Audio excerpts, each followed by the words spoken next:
నమస్తే, welcome to our channel. నేను మిసిల్.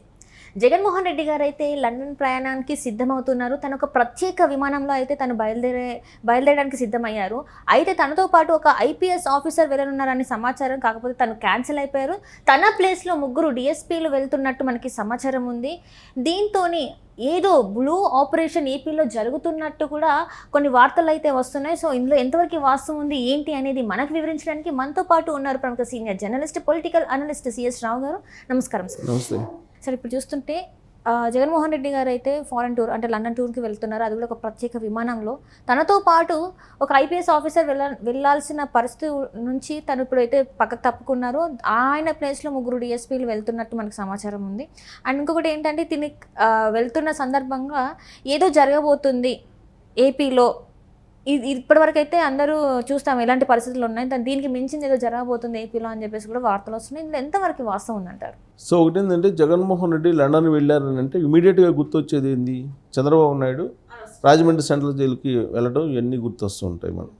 అలాగే గతంలో కూడా ఆయన విదేశీ పర్యటనకి వెళ్ళినప్పుడు ఇక్కడ ఏదో ఒక ఉపద్రవం ఆంధ్రప్రదేశ్లో జరిగేది. సో ఇప్పుడు జగన్మోహన్ రెడ్డి లండన్ వెళ్తున్నారు కాబట్టి ఈసారి ఏం జరగబోతుంది, ఏం చేయడానికి ప్లాన్ చేశారు, బ్లూ ఆపరేషన్ ఏం చేశారు? బ్లూ ఆపరేషన్ అంటే వైసీపీ బ్లూ ఛానల్స్, బ్లూ కదా, బ్లూ మీడియా అంటుంటారు.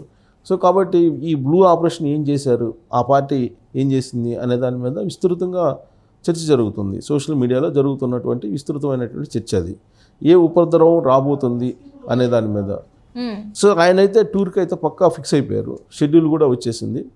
సిబిఐ కోర్టు కూడా పర్మిషన్ ఇచ్చింది. ఆ పర్మిషన్ విచిత్రమైనటువంటి పర్మిషన్ ఇచ్చింది ఆ కోర్టు కూడా. అంటే కోర్టుని విమర్శించకూడదు అంటారు, కానీ యాక్చువల్గా ఆయన వేసినటువంటి పిటిషన్ ఏంది? తన కుమార్తెలు ఇద్దరు, ఒకరు లండన్లో ఇంకొకరు ఫ్రాన్స్లో ఉన్నారు, వాళ్ళు చదువుకుంటున్నారు, నేను వెకేషన్కి వెళ్తున్నాను, నేను వాళ్ళతోటి ఒక 10 రోజులైనా ఉండి రావాలి అని చెప్పి వేశారు పిటిషను. వేస్తే కోర్టు కూడా సరే పిల్లలు కదా, ఆడపిల్లలు ఇద్దరు కాబట్టి ఇద్దామని చెప్పి పిటిషన్ వేస్తే వాళ్ళు పర్మిషన్ ఇచ్చారు. సీన్ కట్ చేస్తే మే 13వ తారీఖున ఓటేస్తూ పులివెందుల్లో కనిపించారు ఇద్దరు పిల్లలు కూడా. సో ఇప్పుడు మరి ఇద్దరు పిల్లల్ని తీసుకుని మళ్ళీ లండను, ఫ్రాన్స్ వెళ్తున్నారు. బట్ కోర్టుకి అయితే చెప్పింది మాత్రం వేరే. కోర్టుకి అక్కడ వాళ్ళిద్దరు పిల్లలు ఉన్నారు, అక్కడ వెకేషన్కి వెళ్తున్నాం, వాళ్ళిద్దరితోటి ఉండాలి అనేది పిటిషన్ సారాంశం. కానీ వాళ్ళు ఇక్కడికి వచ్చారు. సో ఇప్పుడు సరే దేశాలకు వెళ్ళడానికి అనుమతి ఇచ్చారు. ఆయన 17వ తారీఖున వెళ్తున్నారు, మళ్ళీ జూన్ 1వ తారీఖు వస్తున్నారు ఆయన. సో షెడ్యూల్ అయితే కన్ఫర్మ్ అయిపోయింది.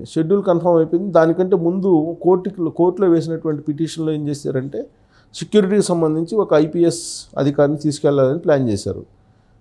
జనరల్గా ఒక సీఎం వెళ్తున్నప్పుడు ఐపీఎస్ ఆఫీసర్ వెళ్ళరు ఎప్పుడు కూడా. సో దాని మీద న్యూస్ వచ్చింది. న్యూస్ రావడంతో ఆయన డ్రాప్ అయ్యాడు ఐపీఎస్ అధికారి. అధికారి ఎవరు? ఇప్పుడు ఎస్ఎస్జీ ఉంది కదా, స్పెషల్ సెక్యూరిటీ గ్రూప్ ఒకటి ఫామ్ చేశారు, దాదాపు 300 మందితో జగన్మోహన్ రెడ్డి భద్రత కోసం. దానికి చీఫ్గా ఉన్నాడు బాబూజీ అని ఐపీఎస్. ఆయన్ని తీసుకెళ్ళాలి ముందుగా ఈ సెక్యూరిటీకి సంబంధించి అని చెప్పేసి అనుకున్నారు. కానీ ఆ తర్వాత రూల్స్ ఒప్పుకో కాబట్టి ఆయన డ్రాప్ అయిపోయారు. ఆయన డ్రాప్ అయిపోతే ఆయన ప్లేస్లో ఒక 3 డిఎస్పీలని ముందుగానే పంపిస్తున్నారు లండన్కి. జగన్మోహన్ రెడ్డి 17వ తారీఖు వెళ్తున్నారు. 16వ తారీఖునే 3 డిఎస్పీలు అక్కడికి వెళ్ళి ఈయన విజిట్ చేసేటువంటి ప్రాంతాల్లో ముందుగానే మొత్తం సెక్యూరిటీని, వాటన్నిటిని కూడా వీటన్నిటిని చెక్ చేసి అక్కడ భద్రతను కల్పించాలి అనే దానికి 3 ముందు పంపిస్తున్నారు.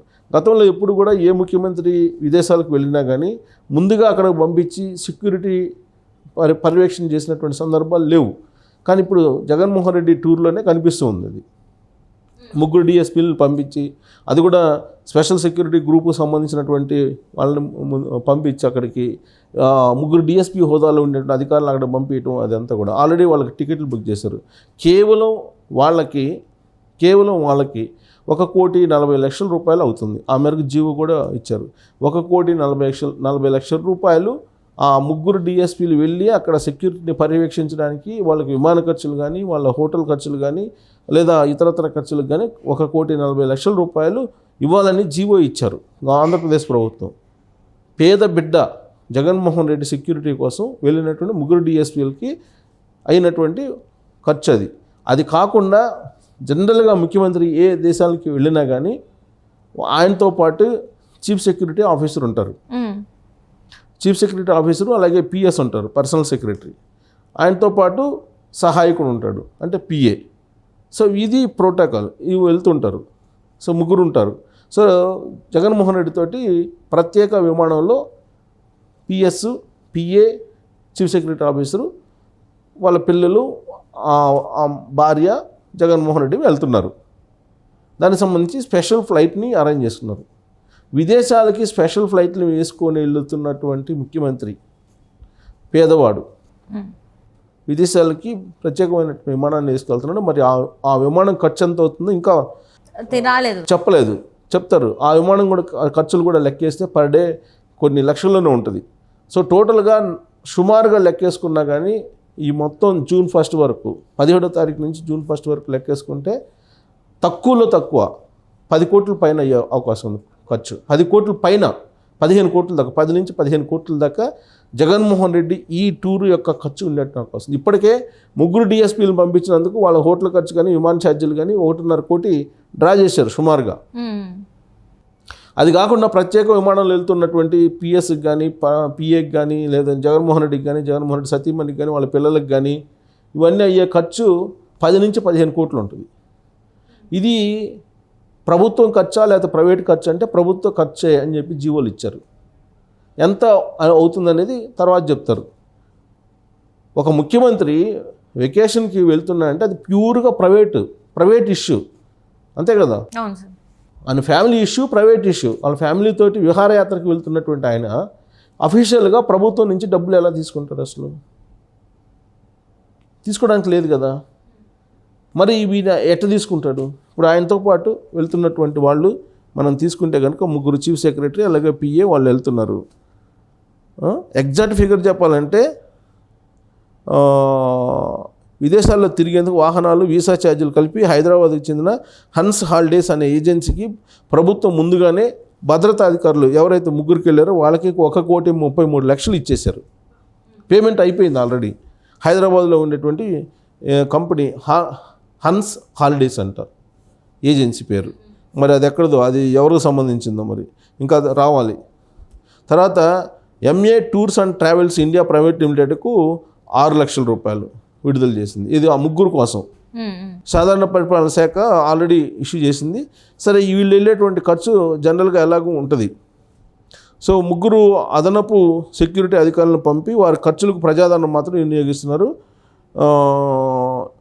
గతంలో ఎవరైనా సీఎంలు వెళ్ళినప్పుడు ఇలా ఎక్కడా కూడా ముందుగా పంపించి చేసిన దాఖలాలు. ఇప్పుడు ఆయన షెడ్యూల్ ప్రకారం ఇంగ్లాండ్, ఫ్రాన్స్ వెళ్తున్నారు. సో ఇంగ్లాండ్, ఫ్రాన్స్ వెళ్తున్నటువంటి ఆయనకు ముందుగానే అక్కడికి వెళ్ళి సెక్యూరిటీ కల్పిస్తున్నారు. ఈ సెక్యూరిటీ కల్పిస్తున్నటువంటి పరిస్థితుల్లో యాక్చువల్గా ఆ దేశంలోకి వెళ్తే ఈ సీఎంలను అసలు పట్టించుకోరు. ఇంగ్లాండ్ కానీ, ఫ్రాన్స్ కానీ. ఇప్పుడు మన దేశం నుంచి వేరే దేశం వెళ్తే సీఎంలను ఎందుకు పట్టించుకుంటారు? ప్రధానమంత్రిని ఏదన్నా అయితే పట్టించుకుంటారు, కానీ సీఎంలను పట్టించుకోరు, చీఫ్ మినిస్టర్లను పట్టించుకోరు. అలాంటిది అక్కడ సెక్యూరిటీకి పంపించారు.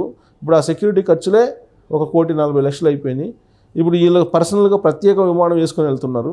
వీళ్ళకి ఎంత అవుతుందో చూడాలి. సుమారుగా 10 నుంచి 15 కోట్లు పర్సనల్ ఎంజాయ్మెంట్ కోసం జగన్మోహన్ రెడ్డి ఈ ఖర్చు పెడుతున్నారని చెప్పి చెప్పచ్చు. సో ఇప్పుడు ఈయన ఈ ఖర్చును మాత్రం ఖచ్చితంగా ప్రజాధనం నుంచే వినియోగిస్తాడు. ప్లస్ ఈయన లండన్ వెళ్తున్నటువంటి క్రమంలో అసలు ఈయన ఇక్కడ బ్లూ ఆపరేషన్ ఏం చేస్తారు ఏపీలో అనేది ఒక పెద్ద సంచలనంగా మారింది. ఇప్పటికే ఆంధ్రప్రదేశ్లో గొడవలు జరుగుతున్నాయి. పోలింగ్ ముగిసిన తర్వాత 3 రోజులు అయినా కానీ గొడవలు ఆగట్లేదు.